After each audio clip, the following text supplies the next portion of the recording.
Everybody, welcome to today's story time. We're on the 5th book in the Universal series, A Ring of Rejoicement, and we're on chapter 2. Love lighting up the way. Come on, you two, it's time to go up to the apples and pears, yawned Ali, as she reached over to the controller and switched off the TV. Molly and Hugh peeled themselves sleepily off the sofa and began to make their way towards the staircase. Night-night, they said in unison, before heading up the stairs and into their new bedrooms. Ali got up and made her way towards the kitchen, but she looked curiously across at Ben, who was deep in thought, chewing the end of his thumb. Right, he said enthusiastically, pushing his body to standing. I'm just going to go and do final checks, he said, marching towards the front door.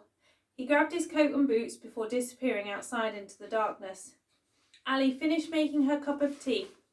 She peered out of the kitchen window, only just able to make out the outline of Ben's figure before he disappeared around the side of the trees in front of the barn. Something twisted in her stomach. Something's not quite right, she said aloud to herself. Something's changing. What is he up to? Her questions continued as she made her way up to the bedroom. Ben walked quietly through the barn, his footsteps in time with the sound of the horses munching on their hay. He peered into each stable to check they had enough water and were content. When he reached the end of the barn, he took hold of the handle of the big barn door and slid it back. Moonlight instantly shone in and filled the barn with mystery. He leant against the door frame and looked out onto the moonscape. The full moon shone brightly as the sky was speckled with stars. Okay, life, he said. I need some help here, some inspiration or a clue on what I need to do, even if I don't like it. But it's not just me anymore. I need to support this family. How do I do it? He questioned as he sunk his hands deep into his pockets. A shiver ran up his body. Ben continued to look out onto the land, but everything remained still. The sound of the horses soothed his restless soul. His head flopped towards as his tears rolled down his cheek. I'm so lost, he sobbed. I don't know what direction to go in. Please, someone help me. He whispered as his heart cried out. He slowly slid down the barn door frame until he was sitting on the floor, with his knees bent towards his chest. Another tear fell and his body grieved for the loss of the man he was, as he tried to make room for the man he was to become. Out of the corner of his eye, he saw a horse appear over the stable door. Firefly's head became illuminated by the moonlight. It might be time for us to hit the road again, buddy, said Ben sullenly.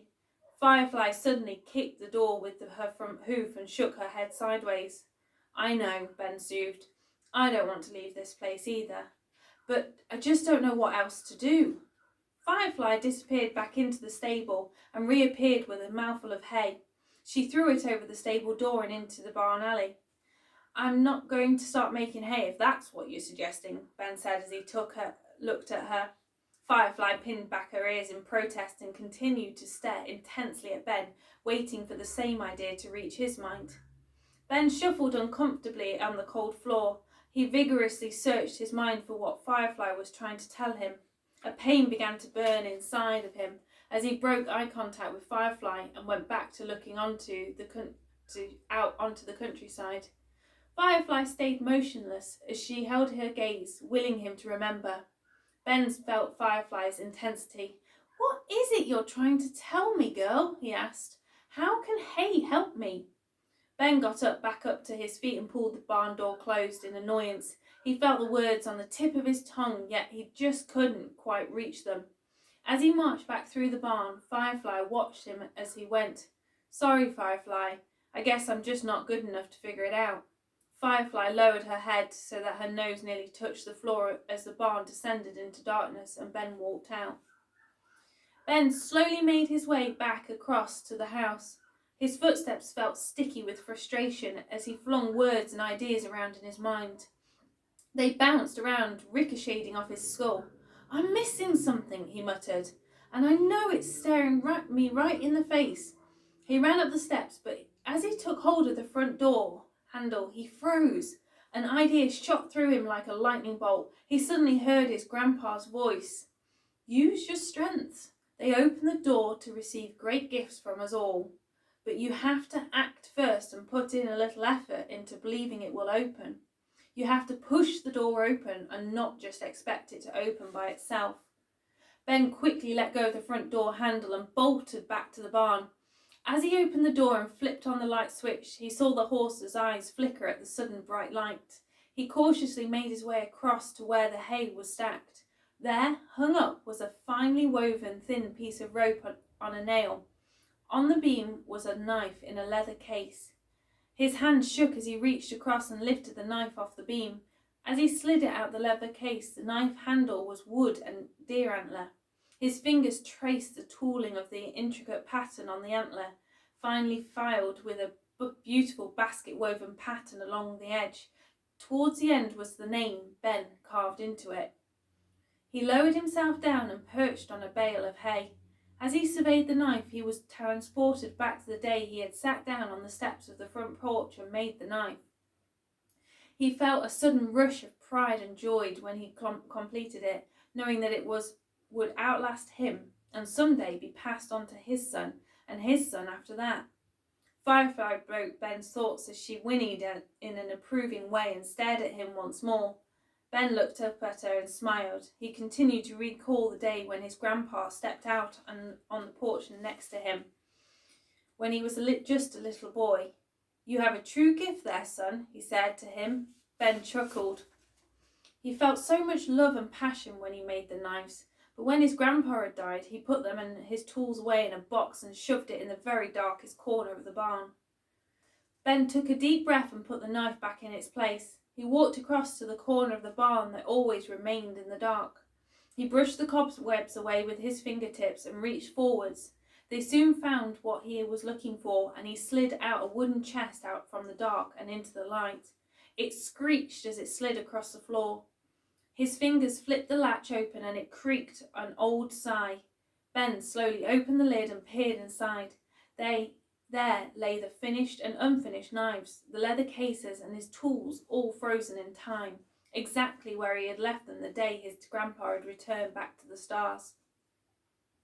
Ben closed the lid and fastened the latches. He took hold of the handles at each end of the chest, stood up and carried it out of the barn. He paused though and placed it down on the floor. He took a carrot from a nearby bucket and walked over to Firefly. She eagerly took it from his hands and munched with great satisfaction. "Thank you," he whispered sweetly before returning back to the chest and picking it up. He headed out of the barn, flipping the lights off as he went. He felt like he was walking on air as he suddenly realised that his smile was as broad as it was after he first met Ali. Ben walked back into the house and headed straight into his office. He placed the chest on the ground and pulled out a pad of paper and a pen. He sat purposefully in his chair and began scribbling furiously on the paper. Ideas and thoughts began to form the building blocks of a plan. His thoughts flourished as if a barrier had been lifted, and all that had been lingering behind it, in the back of his mind, could now come to light. He glanced back down at the chest, and there on top was a single ladybird. Ben paused. He placed his pen down and turned in his chair to look at the ladybird. "I wonder," he muttered, as he reached for a book from his shelf. He flicked through the pages until he came across the image of a ladybird. "The symbol of good luck and wishes coming true," Ben read aloud. He closed the book, placed it back on the shelf and picked up his pen. He continued to write, periodically looking across at the ladybird still sitting on the chest. "Well, you know my wish, ladybird," he said to the silent room. The clock's hand on the office clock moved past the minutes and the hours as Ben continued to plan. He was eventually brought out of his thoughts with a thin slither of sunlight shone onto his page. He glanced up and looked out of the office window to see the sun beginning to peek over the hillside. The sky was alight with reds and orange, a vibrant, colourful display heralding in a new day. Ben placed his pen down, rubbed his eyes and looked up at the clock. "Geez," he said wearily, "is that really the time?" He got up from the desk and stretched his arms up into the air. As his body unfroze from its seated position, he slowly opened the office door and made his way across to the kitchen to make a fresh pot of coffee. Ali sleepily reached out her hand but found that the bed was empty and cold. But for the first time, instead of fear flowing through her veins, a pang of curiosity stirred. "Where has he been all night?" she thought. Ali gently got out of bed and grabbed her bathrobe from the back of the door. She threaded it on as she walked down the landing. She took in a deep breath and her lungs filled with the smell of coffee. Where there is the smell of coffee, Ben is never too far away, she chuckled as her hand glided down the banister and she made her way down the stairs. Ali walked across the kitchen, her eyes still adjusting to the morning light. As she turned the corner, bang! Her toe hammered into a solid object. She quickly lifted her foot and squeezed her toe. She closed her eyes tightly shut, trying to block out the pain. Ah! She moaned through gritted teeth. Why is it always the same flipping toe? Ben got up from his seat, wordlessly guided Ali to the nearest chair and passed her a much-needed cup of tea. Ali opened her eyes and glared down at the offending object. What the hell is it? She asked, gesturing towards a chest on the kitchen floor. Ben joined her at the table. That is the solution, he explained. Well, potentially. Ali took a gulp of tea to soothe the pain as her toe continued to throb. What are you talking about? She questioned in confusion. Ben wrapped his hands around the coffee mug. I found this on the desk, he said, sliding a sheet of paper across to her. Ali glanced down to find that it was the piece of paper she had written earlier about her dream job. That was just me messing around, she said casually. I'm going to call up a few of those adverts today instead. She lowered her foot to the floor as her pain began to subside. Ben scowled at her. I hope you don't mean that, he responded, because there is no reason why you can't have your dream job. Why do you have to do something you don't enjoy just because everyone else is, he added. Ben took a swig of coffee.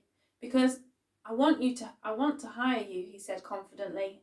Ali looked bewildered. Well, actually, he ventured, I want us to build this and run this together. Ben continued to wait for the penny to drop, but Ali remained motionless. Let me explain, said Ben, as he reached down and opened up the chest. He lifted out one of the knives out of its leather case. Ali's eyes widened with delight. Oh my goodness, she exclaimed. Where did you get this from? It's beautiful. Look at the craftsmanship. Wow. You don't see this quality anymore. It's wonderful. Ali took it from Ben and rolled it around in her fingers to survey it from every angle. Ben's cheeks began to redden in embarrassment. I made it, he said quietly. Ali looked at him in disbelief. You have a true gift, she said with genuine admiration. Ben coughed, trying to clear the uncomfortableness that he was feeling. Thank you, he muttered. Well, my idea is that you set up an online shop and we sell them. I'll do the making and you do the business and running of it. He looked guardedly at Ali, hoping she would say yes. Then you get to do your dream job, because everything you put down on your list fits perfectly, and we'll make the extra money we need. What do you think? He asked. Ali continued to study the knife. Do you think you'll have enough time? She asked carefully. I mean, with all the things that need doing on the ranch and making these, she added, secretly loving the idea. Yes, answered Ben confidently. I'm going to ask Dad to come and help one day a week, and if Hugh and Molly do their chores too, it will free up some of my time to make them, he explained, still searching Ali's reaction. Ali held her hand out to Ben. I think you've got yourself a business partner, she said as she reached to shake it. But Ben pushed her hand aside and wrapped his arms around her. He let his lips land on hers. This is how we seal our deals, he said tenderly. Ben lowered himself back into his seat. I can't believe you made this, breathed Ali. It's stunning. How come you are only sharing this now? She asked, taking his hand. Because I'd pushed it so far to the back of my mind that I'd forgotten all about it, said Ben with shame. Well, I don't think we'll be able to keep up with your orders, replied Ali. People are going to love them. Maybe some of the local shops could sell them for us too. Ali's mind began to whirl with ideas. Bang! Ali and Ben suddenly looked up above them where the noise had come from, Hugh's bedroom. Hugh sleepily rolled over in his bed. His eyes began to flicker open and his body was still limp in slumber. But as he turned, he saw the outline of a figure lying next to him. He gasped as he scrambled and promptly fell out of his bed with a thump on the floor. Ouch! He groaned as he rubbed his bum. He pulled himself up as he peered over the edge of the bed and saw Molly laying there looking bewildered. Hugh clambered back into bed. How long have you been there? He asked as he pulled his duvet up over his head. Since before dawn, replied Molly. I couldn't sleep. I just can't stop thinking about that mirror. Hugh slowly lowered the duvet from above his head. What about it? He said, looking at her in confusion. I think we should have it outside, answered Molly, in between our rooms, so we can practice every day, she added as she rolled her thumbs around each other. Well, that's easy enough to sort out, said Hugh casually. Why would you be worrying about that? He asked, still perplexed by it all. I don't know, I just feel something in my gut, explained Molly. It's trying to tell me something, but I just can't understand what it is, she added, as she rolled over towards Hugh and huffed. Okay. Anything I can help with? Hugh asked, feeling a little helpless. No, not really, Molly said distantly. Anyway, we best get up for breakfast. I've already heard Ali and Ben downstairs. Molly climbed over Hugh and whipped back his side of the duvet. Come on, she ordered cheekily. Hugh shivered as a rush of cold air flew up his body. He scampered out and followed her. They broke out into a run as they bounded down the stairs towards the kitchen to find Ali and Ben sitting at the table. Morning, you two, said Ali, nursing her tea in tow. Morning, Mum, said Hugh, giving her a kiss as he slithered by. We need you two to sit down at the table for a moment, said Ali. Family meeting before we start on breakfast, she explained. Molly and Hugh glanced at each other curiously. Is everything okay? Molly asked as she slid into her usual spot at the table. Yes, everything is fine, Ali said reassuringly. We just need to make some changes around here now that there are 4 of us living in this house. Ben carefully placed the knife in the centre of the table. Wow! Exclaimed Hugh. Where did you get that from? Can I have one? He asked in amazement as he carefully reached for it, making sure not to hurt himself. Be careful, warned Ben warily. This is very sharp. I made it a long time ago, and yes, you can have one, as long as you learn how to use it properly and safely, Ben stated. I will, I promise, replied Hugh, his eyes wide with excitement. Molly tilted her head to the side. I don't get it, she said. What has this got to do with our family? Ben placed his hands out in front of him. Well, Ali and I are going to start selling them, Ben began. We're going to create an online shop, but for this to work, we need your help, he continued. You know how much time and effort it takes to keep this ranch ticking over, and I'm going to need time in my workshop, which means less time on the ranch. Hugh lifted his hand and signalled for Ben to stop. Say no more, he said with allegiance. We will take over the running of the ranch. Ben began to laugh. Just hold your horses a second there. I don't think I'm quite ready to hand over the reins completely, but I will need you to pitch in with the care of the horses, and Billy will be helping with the maintenance. If we all work together, we should be just fine, Ben smiled. So, if we're looking after the horses, said Molly, does that mean I can have Red Rock? She added, as she sweetly swayed from side to side, grinning up at Ben. We will see, replied Ben, raising his eyebrows. This also means that I need your help too, Ali chipped in, and for your dirty socks and clothes to go in the wash basket and not next to it, she stated firmly. Hugh let out a groan. Maybe we could help cook one night a week as well, suggested Molly. That's a great idea, Ali said. Hang on, everybody, said Hugh. Before you put too many new ideas on the table, let me just go and get... But he didn't finish his sentence before he disappeared into the office. He quickly returned with a sheet of paper and some coloured felt-tip pens. Right, so if I do the days of the week along there, he mumbled to himself, and our name's down there, he added. Right, okay, I'm ready, he stated brightly. Okay, let's start with morning chores, said Ben, as he began to reshuffle all the jobs around in his head. If you two turn out the horses in the barn and do the feeds, we'll put the bale of hay out for them in the pasture, he said. Slow down, instructed Hugh. I can't write that quickly. While you do that, I can set everything up for breakfast, Ali interjected. Then after breakfast, I can go into the office, she continued, and I can go into the workshop, Ben added.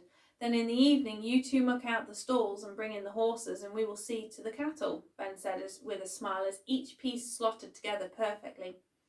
And I will get the orders ready to take to the post office the next day, Ali added optimistically.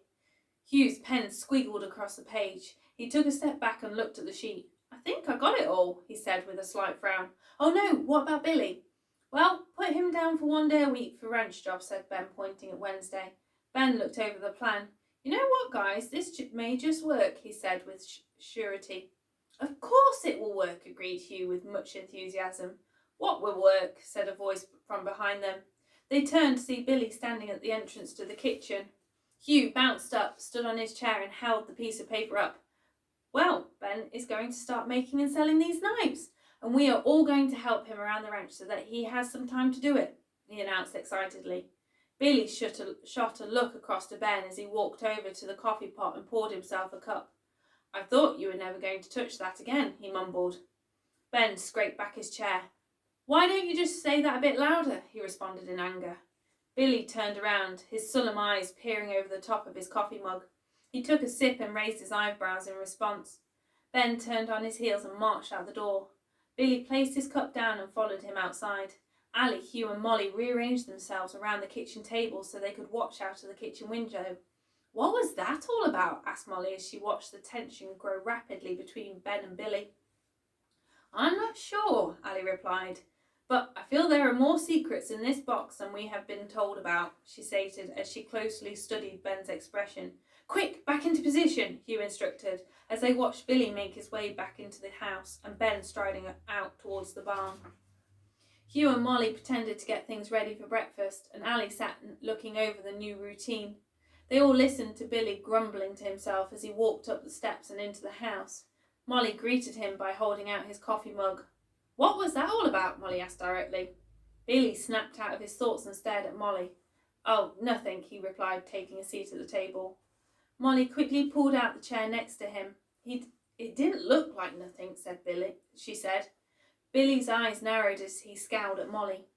You grown-ups think that you can hide things from us, she said bravely, but we see it all. We just don't normally bother asking you because we know you're just going to lie and just tell everything is fine when we know full well it isn't. Molly folded her arms. Nanaro always told me the truth, even though I didn't always want to hear it, but at least I knew where I was with everything, she added as her gaze interrogated Billy for the truth. Billy rolled his coffee cup around in the palm of his hands as he gathered his thoughts. It hit Ben hard when his grandpa died. They were very close, he explained. He used to tell him everything, and then Ben suddenly felt like he had no one to talk to. He is very talented at his craftsmanship, but when he was younger, he found it very difficult to receive, Billy continued. Hugh stopped what he was doing, then came and sat down at the kitchen table too. We are always compensated for everything we do, Billy explained. That's one of life's laws, the law of compensation. I don't understand, said Hugh, puzzled by Billy's explanation. Billy leant forward in his seat as he formulated his words. For the effort we put in, the tests and trials we make it through, the changes and the skills we learn, we always end up receiving something, a gift or, say, a blessing. But here's the sticky part. Normally, because the journey hasn't been as easy as people would have liked it to be, their hands are clenched tight with anger and resentment, and they keep looking back and retelling the past. So when life says, here is your reward, they can't receive it until they let go and allow their hands to, shall we say, open, to let life give it to them. But I don't understand how that affects Ben, Molly queried as she shuffled to get comfy on the wooden chair. Billy let out a sigh. Ben was so angry and full of resentment at life for taking away his best friend. It took him many years to stop walking around with his fists clenched. And in that time, that box down there, with all its memories it's held, got put in the darkest corner of the barn, never to be seen. Always there, but never forgotten. Until you guys came along.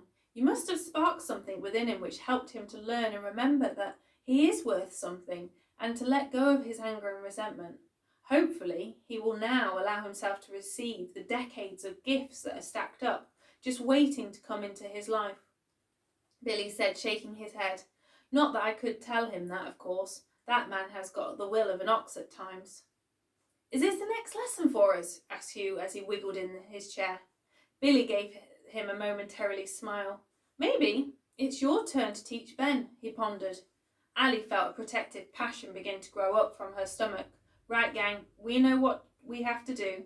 If we set up the environment for Ben to thrive, then it's up to him to use that opportunity to act, she said as she got up from the table. If you need me, I'll be in the office building a website. She then looked at each of them in their eyes. Don't you think you should be doing your chores too? She asked sternly. Aye, aye, Captain, replied Hugh before he and Molly ran upstairs to get dressed. Billy lifted up the piece of paper and glanced over it. "So I'm here on Wednesday doing ranch job?" he inquired, looking up at Ali. "I think I'll come every day. There is more to be done on this place than can be achieved in one day of work a week," he said as he placed the paper firmly back on the table. "Just do what you can," Ali said over her shoulder as she disappeared into the office in her dressing gown. As Billy got up from the table, he heard the thunder of little feet patter down the stairs. Hugh and Molly skidded into the kitchen. "First ranch job for you," Hugh said, but Billy stayed quiet and just waited for Hugh to continue. "Please, could you hang the mirror outside my and Molly's bedrooms for us to practice each morning?" Molly swayed sweetly from side to side in the background. Billy's shoulders noticeably relaxed. "I'll go and get my toolkit and I'll meet you upstairs," he said. "Yay!" Hugh and Molly cheered as they disappeared back up the stairs. Billy walked away shaking his head. Just like her Nana, always did have a way to make her wishes come true. Molly and Hugh waited patiently outside their rooms as they listened to the sound of the front door closing and then Billy's footsteps on the stairs. He appeared with an old tool bag in one hand. "Right then," he said. "Where would you like it?" He placed his bag down on the landing. "Just here," replied Hugh, pointing at the pillar of the wall between the two door frames. "Right you are," stated Billy. He took out his hammer and a nail and gently tapped it into the wall. "Could you hold this for me?" he asked as he passed the hammer to Molly and reached down to take hold of the mirror. Hugh and Molly had no time to waste and had already carried it out. Billy carefully hung it on the nail and they all took a step back. He moved the right corner just slightly to make sure it was perfectly level. "There," he declared, "that should do it."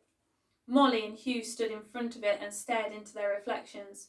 They suddenly burst with joy and flung themselves onto Billy with gratitude, nearly knocking him over. "Thank you, thank you, thank you," they repeated like a ticking motor. Okay, that'll do," said Billy, feeling out of his comfort zone. He patted them on the heads awkwardly. "Right, come on, let's go and get those jobs done," he said, picking up his tool bag. As they made their way down the stairs, as Molly, Hugh and Billy made their way towards the front door, they nearly crashed into Ali as she was making a beeline for the office with a fresh cup of tea in her hand. "Mom?" Hugh asked, his words drifting. "Not now, Hugh, I'm busy," Ali answered over her shoulder, but then stopped at her automatic response and turned to face Hugh. "Sorry, monkey. Yes," she said with more softness. "I love you," Hugh said, smiling gleefully. Ali's heart melted as she smiled back. "I love you too, monkey," she replied before turning and making her way back into the office, her footsteps just a little lighter. Billy glanced down at Hugh. "You know her well," he acknowledged with a glint in his eye. Hugh shrugged his shoulders. "Someone has to keep an eye on her," he said as he slipped on his boots and jacket. "And someone has to keep an eye on you," said Molly as she gently barged him with her shoulder. The three of them stepped outside and took a deep breath in. The sweet, fresh air filled their lungs. "Come on, let's get started," said Molly, breaking out into a run. Billy watched Ben coming out of the barn on his tractor with a large bale. "Right then, I best make a start too," he muttered to himself as he strode out with his tool bag. He walked towards the barn to repair a door. Second job on his list. Ben carefully lowered the bale into the feeder as the horses eagerly shuffled around trying to sneak a mouthful of hay. Ben hopped out and cut the baling twine. "Come on, you guys, away with you," he instructed. "At least wait until I'm done," he added, waving his arms towards the horses to create space for him to reach the bale. As each piece of string pinged and the hay waterfalled into the feeder, the horses made their move. Ben squeezed between them. "Don't mind me then, guys," he said, patting one on the neck as he passed. Ben climbed back into the tractor and slowly manoeuvred it out of the field and back into the barn. He expertly parked it up ready for tomorrow. He paused as he watched Molly and Hugh walking up the aisle of the barn with Firefly and Red Rock, skipping as they went. Ben felt a wave of relief. Maybe it isn't such a bad thing to ask for help occasionally, he thought wisely as he climbed down off the tractor. He made his way back to the house to get a fresh cup of coffee to take into his workshop. "You know, son, I may not have always said it, or I may never say it, but I'm proud of you. Through every challenge, every setback, you have always kept your smile on your face. You definitely get that from your mother," said Billy. "There could be a hurricane outside and she'd find a way to make it exciting and fun," Billy huffed to himself as he got up and placed a hand on Ben's shoulder. Billy glanced down at the floor as he puffed out his chest. "You've done good, son. Real good," he added as his gaze lifted and met Ben's. Ben smiled sheepishly. Thanks, Pa," he said. "I'd best be getting a start on those knives before Ali works her sales magic too well." Ben smiled and gave her dad a nod of acknowledgement. As Ben walked across towards the house, he sunk his hands into his pockets and let a smile creep across his face. He replayed the words his dad had just said, words he had longed to hear for so many years. He didn't need to hear them now, yet here they were. Ben skipped up the steps through the front door and made his way to the kitchen. He poured another cup of coffee and placed it on the kitchen table. He listened to Ali muttering to herself in the office and took a step towards the office door. He paused. Actually, on second thoughts, I'd best leave her to it, he thought as he turned on his heels and went upstairs to get another jumper. Ben felt a zing of happiness run through his body as he ran up the stairs. He was excited to reopen the workshop, set out his tools again and turn on the bench lamp. He suddenly screeched to a stop as he reached the top of the stairs, though. Sunlight reflected onto the mirror, now hanging there. "Well, well, you have found your place again," said Ben as he slowly walked across towards the mirror. He paused in front of it as he recalled the first time Molly and Hugh had seen the mirror, and he recited the song. "Mirror, mirror on the wall, no longer shall you reflect the person I once was. As now I stand tall, seeing for the first time a truth like never before. As the veil is lifted between the worlds, and I see there in the reflection the person I was and in the dream world. As the light inside my heart begins to shine, illuminating every part of my life, as now I find the person in my dreams is standing there staring back at me," he whispered. Ben walked across to his bedroom and pulled out his favourite jumper from the drawer. He slipped it on, ran down the landing and the stairs, scooped up his coffee as he passed the kitchen table and headed out the front door. He felt a new sense of freedom like never before. I'll see you tomorrow for Chapter 3, Storm Warning.